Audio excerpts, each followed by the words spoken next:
الحمد لله عدد خلقه ورضا نفسه وزنة عرشه ومداد كلماته والصلاة والسلام على صفوة رسله وخير خلقه محمد وآله وصحبه. أما بعد فأعوذ بالله من الشيطان الرجيم. بسم الله الرحمن الرحيم.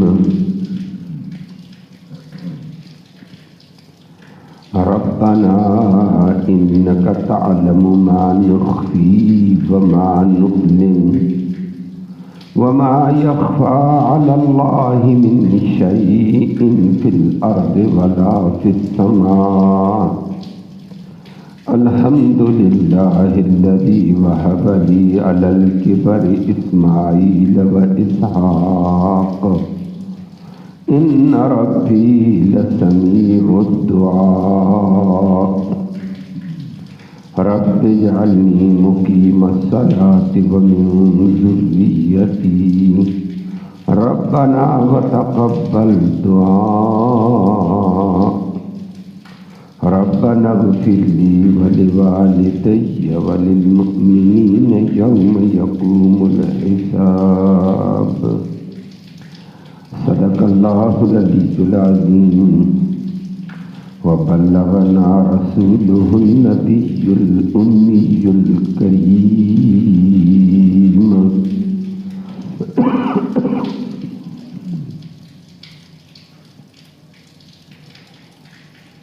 قابل التکریم معزز سامعین کرام،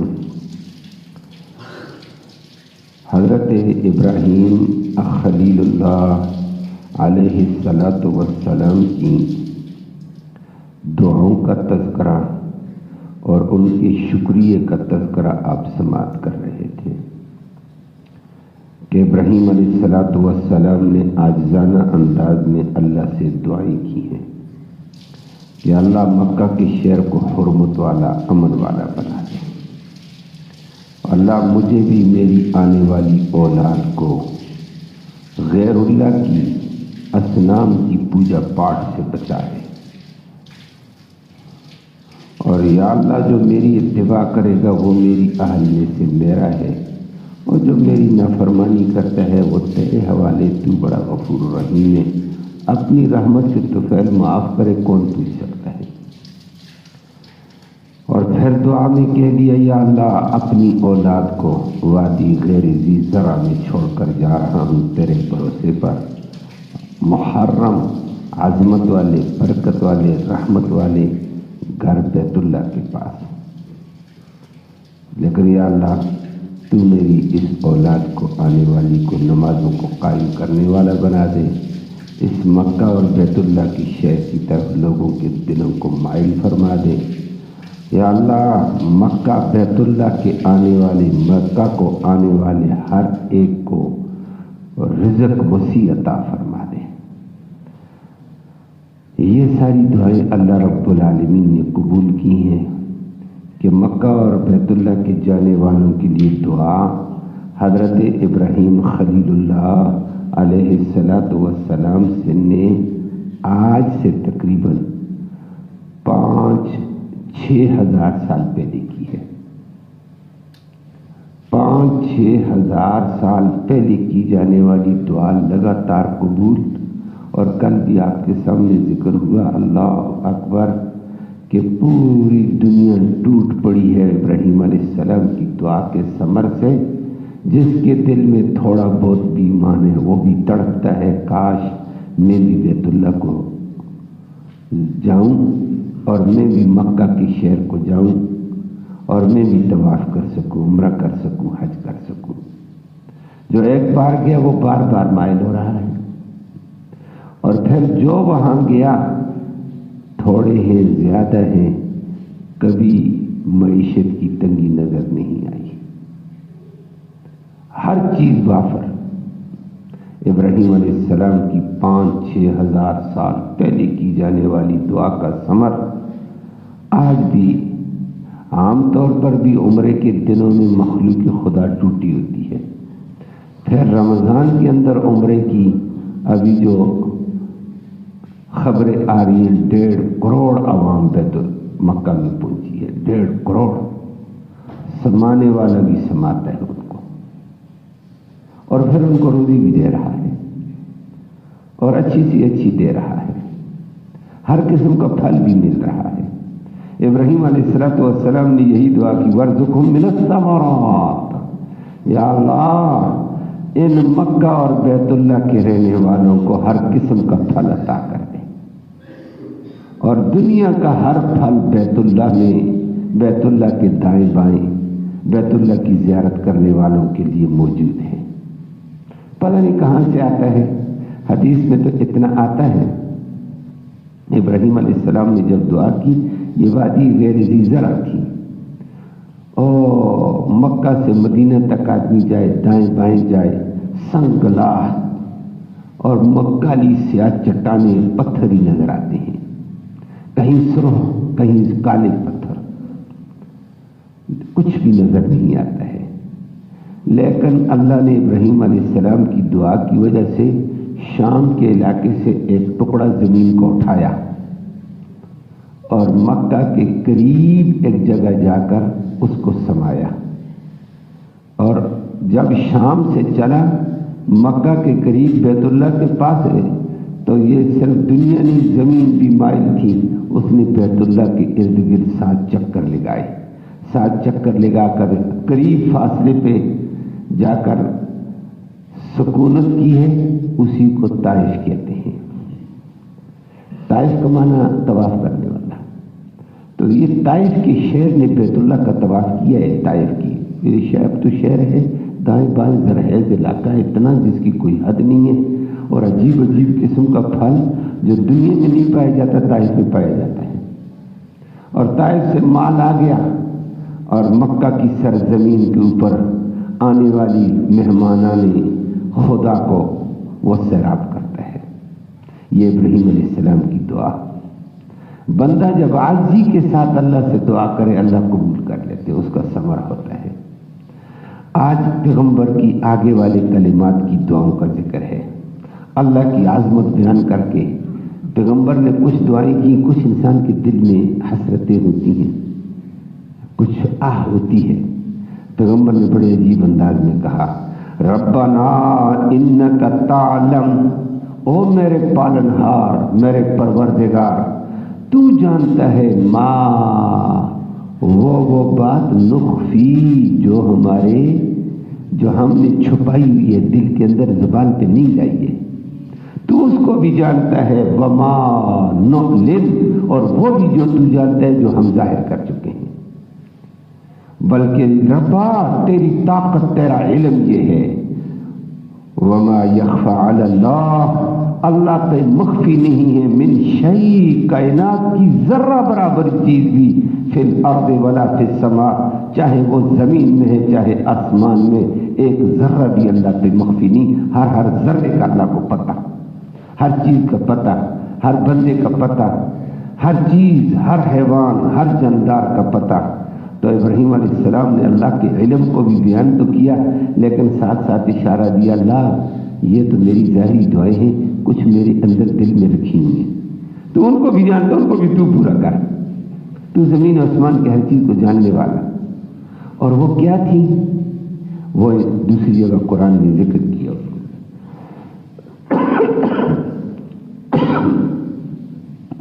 ابراہیم علیہ السلام نے طوفان نوح کے بعد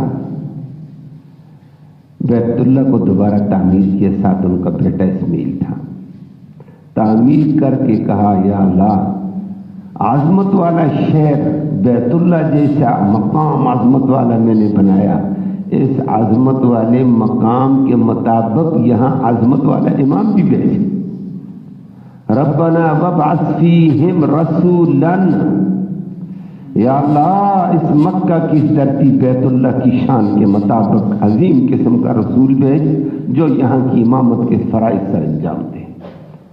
وہ دعا کی تھی محمد کریم صلی اللہ علیہ وسلم کے لیے، وہ دعا بھی اللہ نے قبول کر لی ہے۔ یا اللہ میرے دل میں جو بات ہے بیت اللہ تو عظیم بنے گا، بیت اللہ کا عظیم امام ہونا چاہیے جو پوری دنیا کا، جس طرح بیت اللہ پوری دنیا کا مرکز، وہ امام بھی پوری دنیا کا امام ہوگا، نبیوں کا بھی امام، غیروں کا بھی امام، کل کائنات کا امام اور نبی محمد کریم صلی اللہ علیہ وسلم۔ تو اس دعا کی طرف اشارہ کیا، یا اللہ میرے دل کی باتوں کو بھی تو جانتا ہے، جو میں ظاہر کر چکا ہوں وہ بھی جانتا ہے، میری دل والی باتیں بھی تو پوری فرما دے۔ رب پوری فرما دیتا ہے۔ بندہ یقین کے ساتھ اللہ سے مانگے، جزم کے ساتھ کہ میرا رب میرا بان ہے، یہ کر دے گا، اللہ وہ چیز کر دیتا ہے۔ ابراہیم علیہ السلام نے یہ دعائیں کی، اللہ نے قبول کی ہیں۔ آج دنیا لطف اندوز ہو رہی ہے، جو بیت اللہ کو جائے لطف اندوز ہر قسم کی نعمت سے۔ دعا ابراہیم خلیل اللہ کی، اللہ اکبر۔ اور آگے پیغمبر نے عجیب اللہ کا شکر ادا کیا ہے۔ دعائیں قبول ہونے کے ساتھ ساتھ شکر بھی، شکر کے ضمن میں اللہ کے کچھ انعام اور ذکر کیا۔ اللہ تو نے میرے اوپر یہ انعام کیا، یہ کیا ہے؟ تیرا ہی شکر ہے فرمایا۔ اور ہمیں بھی ہر نعمت پر اللہ کا شکر ادا کرنا چاہیے۔ ہم اس قابل نہیں، دینے والا اللہ ہے۔ بڑی بڑی نعمتیں نوازی ہیں، وہ چند دن پہلے بھی بات گزری تھی اسی صورت کے اندر کہ تم اللہ کی نعمتوں کا احاطہ بھی نہیں کر سکتے، گن بھی نہیں سکتے، شکر دور کی بات ہے۔ فرمایا الحمدللہ، تمام تعریفیں اللہ کی۔ الحمدللہ جب تمام تعریفیں اللہ کی، تمام کرم اس کے، تمام انعام اس کے، تمام احسان اس کے، تمام نعمتیں اس کی، یا اللہ تیرا ہی کرم ہے، یا اللہ کا شکر ادا ہوا ہے۔ یہ الحمدللہ کلمہ شکر ادا کیا پیغمبر نے۔ اور کس بات پہ کیا ہے؟ آگے فرمایا تمام شکر، تمام تعریفیں اس رب کی، الذی وہب لی علی الکبر اسماعیل و اسحاق، جس نے مجھے بڑھاپے پر آ کر اسماعیل جیسا فرزند عطا کیا، بڑھاپے کے اوپر آ کر اسحاق جیسا فرزند عطا کیا۔ اللہ اکبر۔ حضرت ابراہیم علیہ السلام تنہا دنیا کفر کے ساتھ بیچارے نبرد آزما رہے ہیں۔ عظمتوں والا انسان تھا، اکیلا، کوئی دائیں بائیں کا چارہ نہیں، ایک اللہ پہ نظر رکھ کر مقابلہ کرتا رہا۔ دنیا برا کہتی، زیادتیاں کہتی، گالیاں دیتی، دھکے دیتی، مار دے کھاتی، سب کچھ مار دلانے کے باوجود تنہا اللہ کی توحید بیان کرتا رہا 99 سال تک۔ 99 سال کا بندہ بوڑھا ہو گیا، اولاد ہی نہیں ہے۔ اللہ بڑھاپے میں جا کر اللہ سے مانگا، رب حب لی من الصالحین، یا اللہ اپنی جناب سے نیک صالح اولاد عطا فرما۔ اور اللہ نے دی ہے۔ 99 سال کی عمر میں اللہ رب العالمین نے ابراہیم علیہ السلام کی بیوی ہاجرہ کے بدن سے اللہ نے اسماعیل ذبیح اللہ جیسا فرزند عطا کر دیا 99 سال کی عمر میں۔ اور پھر اسی کے ساتھ ٹھیک 13 سال کے بعد اللہ نے دوسرا فرزند عطا کیا ہے حضرت اسحاق علیہ السلام۔ وہ حضرت سارہ رضی اللہ تعالیٰ عنہا کے بطن سے اللہ نے وہ بچہ بھی دے دیا۔ اور فرشتے 10 آئے، آ کر خوشخبری سنائی کہ آپ کو اللہ علم نبوت والا بچہ دینے والا ہے۔ اللہ، اماں سارہ بھی سامنے آ گئی۔ اچھا یہ فرشتے آئے ہوئے، میں نے پہلے انسان سمجھے، تو سامنے آئی اور بڑے عجیب طریقے سے اپنی پیشانی پہ 4 انگلیاں ماری، فسکت وجہہا وقالت عجوز عقیم، اور پیشانی پر تعجب کے طور پر مار کر کہنے لگی، عجیب بات ہے، وقالت، اور کہنے لگی عجوز عقیم، میں تو بانجھ بھی ہوں۔ بانجھ کے بچے کب ہوتے ہیں؟ عقیم، بانجھ ہوں، عجوز انتہائی بڈھی ہوں۔ انتہائی بڈھوں کے بچے کہاں ہوتے ہیں؟ اللہ فرشتوں نے آگے سے کہا، ہاں، قالوا کذالک، فرمایا، کہنے لگے کذالک، یہی تو کمال ہے اس رب کا، یہی تو اس کا کمال ہے کہ دینے پہ آئے تو بوڑھوں کو دے دیتا ہے، دودھ دینے پہ آئے نا امیدوں والوں کی امیدیں بھر دیتا ہے، نہ دینے پہ آئے جوان خالی پھرتے رہیں۔ اللہ فرمایا قالوا کذالک، یہی تو اس رب کا کمال ہے کہ وہ بڑھاپے میں تجھے بچہ دے رہا ہے، اور بچہ بھی اللہ نے نام بتا دیا، وہ اسحاق ہوگا۔ اللہ اکبر۔ اور اللہ نے 112-13 سال کی عمر لی ابراہیم علیہ السلام کی، اللہ نے بیٹا اسحاق دے دیا، اور ساتھ خوشخبری ایک اور سنا دی ہے، وَمِن وَرَاءِ إِسْحَاقَ يَعْقُوبُ، اور اس اسحاق کا بیٹا بھی اس کے بعد آئے گا پیغمبر، تو وہ بھی دیکھے گا، اس کا نام یعقوب ہوگا، پوتا بھی نبی۔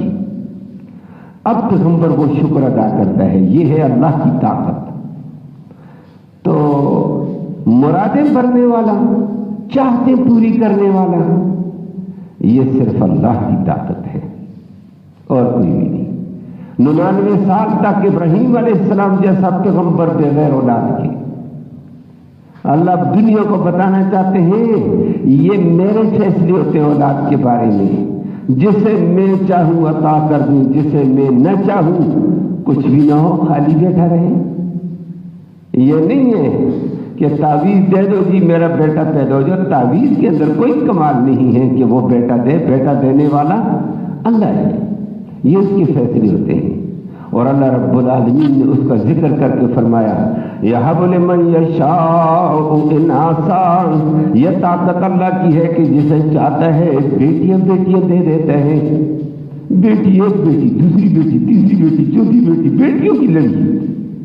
اللہ یَهَبُ لِمَن یَشَاءُ الذُّکُورَ، جسے چاہتا بیٹی بیٹے دے دیتا ہے، بیٹی بیٹے، نرینہ اولاد، وہ بیٹیوں کو مانگتا رہتا ہے۔ اور جو ہم ذکران ہوا انعاصاں، جسے چاہتا ہے وہ بیٹے بیٹیاں دونوں دے دیتا ہے۔ وَيَجْعَلُ مَن يَشَاءُ عَقِيمًا، اور جسے چاہتا بھانج کر دیتا ہے، نہ بیٹے نہ بیٹی، کچھ بھی نہیں، پوری زندگی تڑپتا ہوا گزر جاتے ہیں۔ اللہ کہتے ہیں یہ میرے فیصلے ہیں، میرے فیصلوں پہ تمہیں راضی رہنا چاہیے۔ اللہ ہمیں اپنے فیصلوں کی رضا نصیب فرمائے، یہ اللہ کی طاقت۔ حضرت ابراہیم علیہ السلام کو جوانی میں اللہ نے کچھ نہیں دیا، بڑھاپے میں جا کر ایک بیٹا اسماعیل علیہ السلام، دوسرا بیٹا اسحاق دیا ہے، اور پھر ساتھ پوتا بھی دے دیا یعقوب علیہ السلام بھی۔ تو پیغمبر کی عمر پھر بڑی تھی، 100 سال کی عمر میں جا کر ایک بچہ، 13 سال کے بعد دوسرا بچہ، وہ بچہ جوان ہوا، اس کی شادی ہوئی، اس کا بیٹا یعقوب علیہ السلام ہوا۔ اس یعقوب علیہ السلام کی پرورش بھی اور اس کو پالا بھی، گود میں اٹھایا ابراہیم علیہ السلام نے اپنے پوتے کو، پوتا بھی پیغمبر کی عمر اللہ نے اتنی لمبی کر کے خاندان نبوت دے دیا۔ تو پیغمبر اس کا شکریہ ادا کرتے ہیں، اللہ الحمدللہ، اس اللہ کی تمام تعریفیں اور شکر جس نے وہب لی علی الکبر اسماعیل، جس نے بڑھاپے کی انتہا پر مجھے عطا کیا اسماعیل و اسحاق، اور اسحاق علیہ السلام عطا کیا۔ اور ساتھ ساتھ ایک زبردست بات کہہ دی ہے، ان ربی لسمیع الدعاء، اچھا میرا پروردگار دعاؤں کو خوب سننے والا ہے، ہر ایک کی دعا کو وہ سنتا ہے، فیصلے اپنی چاہت پر کرتا ہے، کسی کی دعا کو جلد نقد بدلے میں دے دیتا ہے، کسی کو ذرا دیر سے دے دیتا ہے، کسی کو آخرت میں دیتا ہے، دیتا ضرور ہے، وہ رب دعاؤں کو سنتا ہے۔ اور دنیا پر رہتے کبھی کبھی کہہ دیتے ہیں، او جی ہم گنہگار، ہماری کہاں سنتا ہے، اور نہ تو گنہگار ہوگا، تیرے اندر کمی ہوگی، انسانوں میں کمی ہے، یہ چھوٹی سی بات پہ ناراض اور بات پہ ناراض، اور لیکن رب بڑا رحیم ہے، وہ ہر ایک کی سنتا ہے۔ رب پہ یہ شکوے نہیں کر میری نہیں سنتا، تیری نہیں سنتا، وہ مسلمان کی بھی سنتا، کافر کی بھی سنتا، تو البتہ گنہگار ہے نا، ہے تو مسلمان، تو تیری کیوں نہیں سنتا ہے؟ وہ تو کافر کی بھی سنتا ہے، کافروں کے کافر کی بھی سنتا ہے، کافروں کا کافر بڑا کافر ہے اس کی بھی وہ سنتا ہے۔